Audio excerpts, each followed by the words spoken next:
जितनी भी माताएं एकादशी का व्रत करती बहुत ध्यान से सुनना आज की कथा को। शायद जिंदगी में मिली ना मिली, पर ये कथा का रिश्ता तो बहुत ध्यान से सुनना। स्कंद पुराण यहां तक कहती है कि इस कथा के चरित्र को जो श्रवण कर लेता है उसको 26 एकादशी करना भी नहीं पड़ती। इस एकादशी की केवल ये कथा सुनकर ही वो तर जाता है। बहुत ध्यान से सुनना इसको, कथा को। एकादशी के दिन जब आप जल शंकर को चढ़ाने तो रोज ही जाते हैं। जब एकादशी का दिन रहे और शंकर जी के मंदिर में आप जल समर्पित करें तो 3 बार मुख से स्वधा स्वधा स्वधा या स्वधा स्तोत्र का पाठ, जिसमें 12 श्लोक 2-4 हैं। पैसा तो आ रहा है पर घर में टिक नहीं रहा। डॉक्टर में, पुलिस में, एक्सीडेंट आदि में, कहीं गलत जगह पर, व्यसन में अगर पैसा जा रहा है, जुए में, मांसाहार, मदिरा पान, या कहीं आया पैसा आने में कमी नहीं, आ रहा है पर टिक नहीं रहा, रुक नहीं रहा। कोई मांगने आ गया, दे दिया, फिर वहां से अपने पास नहीं आ रहा, अपन कह रहे हैं भैया हमारा पैसा लौटा दो, नहीं आ रहा। तो महाराज शिव महापुराण की कथा कहती है एकादशी के दिन गंगा के जल में मात्र 7 बेलपत्री डालकर जो नंदीश्वर भगवान अर्थात जो शंकर जी के शिवलिंग के सामने नंदी होता है, उस नंदी के चरण पर गंगा का जल चढ़ाकर बेलपत्री शिव पर समर्पित कर देता है, उसके घर में रुपया रुकना चालू हो जाता है। फिर वो गलत जगह पर नहीं जाता, गलत स्थान पर वो धन जाएगा ही नहीं। तूने संभाल किया, मांग तुझे क्या चाहिए। एकादशी ने भगवान विष्णु से कहा, नाथ प्रभु वर दे दो, मृत्यु लोक में जो मनुष्य मेरा व्रत करेगा, चाहे जलचर, थलचर, वायुचर या सांसारिक मनुष्य, मेरा अगर एकादशी का व्रत करेगा प्रभु, उसके यहाँ धन धान्य वैभव सुख संपदा बढ़ेगी और उस जीवात्मा को नरक नहीं भोगना पड़ेगा, सीधे बैकुंठ का उसको वास मिलेगा। जब जीव आत्मा को लेकर चला जाएगा, यम के दूत जब बंदी बनाकर ले जा रहे होंगे उस जीवात्मा को, जिसके प्राण छूटे होंगे, यम के दूत जब बंदी बनाकर ले जा रहे होंगे, तब मुझे वर दो कि मैं इसका हाथ पकड़कर बेतन्नी से पार उतार कर सारे नरकों से निकालती हुई आपके धाम में लेकर आऊं। भगवान ने वर दे दिया, तथास्तु। हे एकादशी सुनो, मृत्यु लोक का मनुष्य अन्न का त्याग कर कर, क्योंकि अन्न में एकादशी के दिन पाप पुरुष रहता है, अन्न का त्याग कर कर एकादशी के दिन जो मनुष्य तुम्हारा व्रत धारण करेगा, उस व्रत को करेगा और उस व्रत को धारण करेगा, उसकी मनोकामना पूर्ण होकर वो मेरे ही धाम को जाएगा। ये तो हुआ एकादशी के जन्म की कथा। एकादशी के दिन गंगा के जल में मात्र 7 बेलपत्री डालकर जो नंदीश्वर भगवान अर्थात जो शंकर जी के शिवलिंग के सामने नंदी होता है, उस नंदी के चरण पर गंगा का जल चढ़ाकर बेलपत्री शिव पर समर्पित कर देता है, उसके घर में रुपया रुकना चालू हो जाता है। फिर वो गलत जगह पर नहीं जाता, गलत स्थान पर वो धन जाएगा ही नहीं।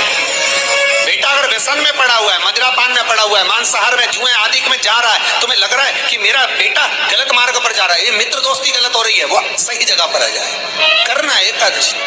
कई लोग इसको धन के लिए भी करते हैं, संपदा के लिए। संपदा के लिए अर्थात जिसका व्यापार नहीं चलता, जिसके घर में पैसा नहीं आता, या नौकरी नहीं लग रही, या सर्विस नहीं लग रही, आप अप्लाई कर रहे हो, जगह जगह जाकर इंटरव्यू भी दे रहे हो और पैसा नहीं आता, तो उसके लिए भी प्रयास किया जाता है। पर उसके लिए यहाँ पर जो धन के लिए करते हैं, उसके लिए विष्णुपदी के लिए करते हैं। मतलब जैसे गंगा के जल में तुलसी के 11 पत्ते डाले जाते हैं और उसको किसी भी नारायण के मंदिर में, राम कृष्ण शिव शंकर नहीं, राम कृष्ण भगवान विष्णु दत्त आदि जितने नारायण के मंदिर हैं, उस मंदिर में किसी भी पात्र में, एक छोटे से पात्र में उसको भरकर रखी जाते हैं महाराज। उससे भी जॉब, सर्विस, नौकरी में सफलता प्राप्त हो जाती है। परंतु वो भी एकादशी को ही होता है। कुछ देर तक पात्र को रखा जाता है, फिर वही पात्र का जल किसी भी वृक्ष के नीचे डाल दिया जाता है, उससे भी नौकरी के लिए फायदा मिलता है। गंगा का जल कोई साधारण नहीं। दशमी, एकादशी और द्वादशी, इन 3 तिथियों पर एक रोटी में थोड़ा सा मीठा रखकर सोमक पितृ का नाम लेकर यदि गाय को खिला दिया जाता है तो अगर कोई पूर्वज प्रेत योनि में भी पड़ा हुआ होता है, भटक रहा होता है, जिसको पिंड नहीं मिला, जो अचानक मर गया होता है, अधोगति में चले गया होता है, उस जीव की मुक्ति दशमी, एकादशी और द्वादशी, 3 दिन सोमक पितृ का नाम लेकर रोटी में, पूरी में मीठा रखकर अगर गाय को खिला दिया जाता है ये 3 दिन तक, तो वो पितृ कभी भटकते नहीं है, उनको मुक्ति प्राप्त हो जाती है, मोक्ष में। नहीं, एकादशी है कौन?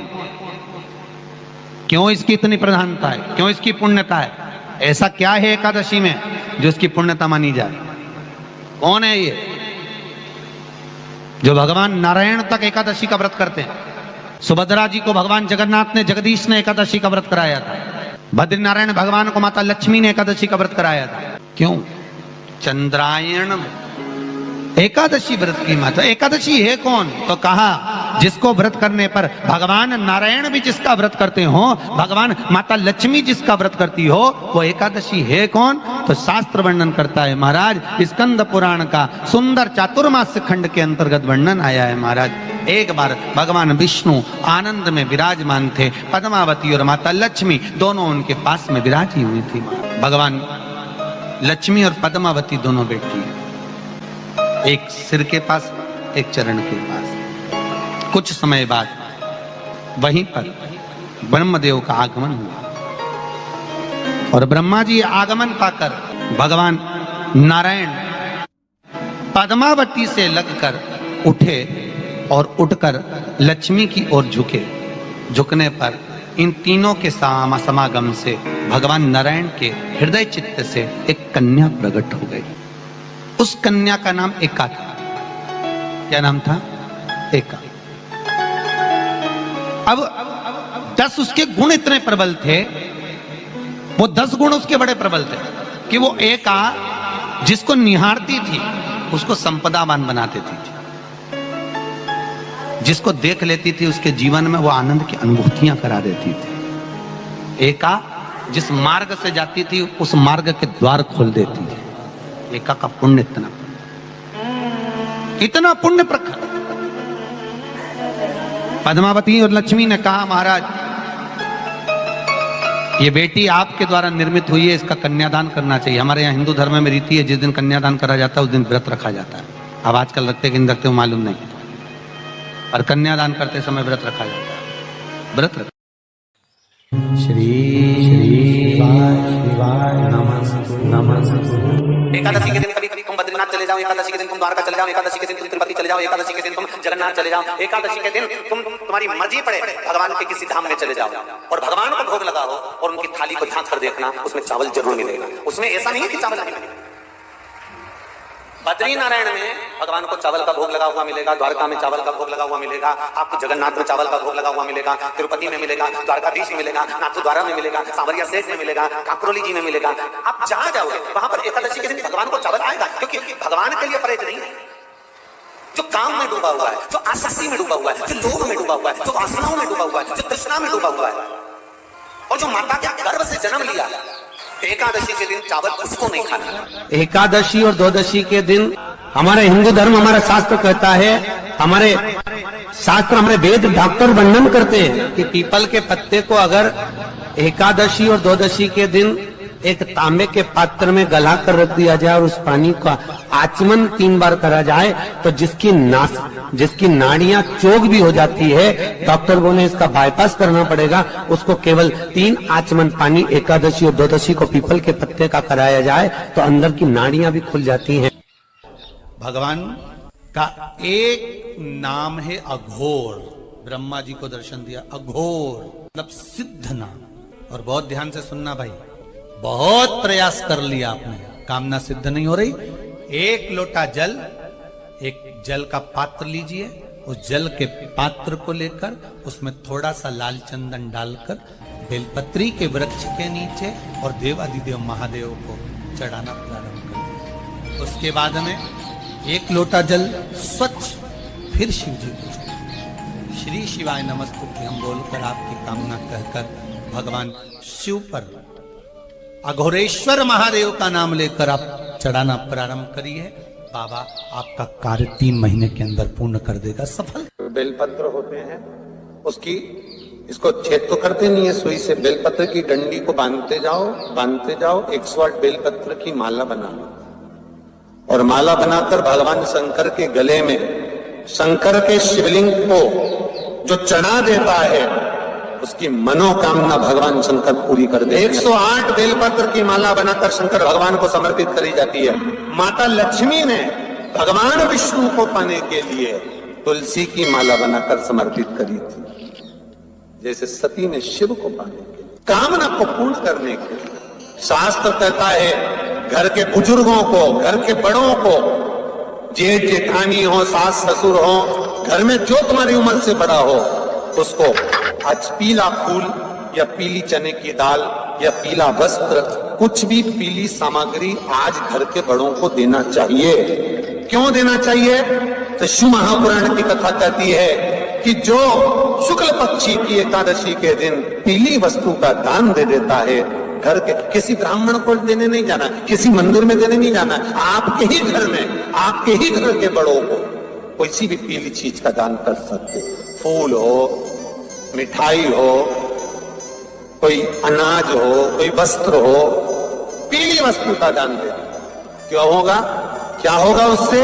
शिव महापुराण की कथा कहती है उससे जिंदगी में कभी बड़ी बीमारी प्रवेश नहीं करती। सनातन धर्म कहता है बट वृक्ष की पूजन करने वाला, बट वृक्ष के नीचे शिव की आराधना करने वाला, लोम समर्पित कर जल चढ़ाने वाले का जैसे कर्ज मुक्ति होती है, उसी तरह आंवले के वृक्ष के नीचे मात्र ताजा मिष्ठान दूध का बनाकर उस सामग्री को भगवान आंवले के वृक्ष के नीचे पूजन करने से लक्ष्मी और संपदा की वृद्धि होती है। शमी के वृक्ष के नीचे मात्र ओघड़दानी अवधूतेश्वर महादेव के नाम से, तो कहते हैं शरीर में बड़ी से बड़ी अगर बीमारी है, कहीं कैंसर जैसा रोग है या किडनी लीवर जैसा रोग है, कोई गांठ अगर शरीर में हो गई है, तो शमी के वृक्ष के नीचे दूध का जल थोड़ा सा हफ्ते में एक बार अवधूतेश्वर महादेव के नाम से समर्पित कर देने से रोग का निवारण होने लगता है, रोग थम जाता है और आगे नहीं बढ़ पाता और उसका इलाज चालू होता है, सुख का अनुभव। बस एक बात का स्मरण रहे, आप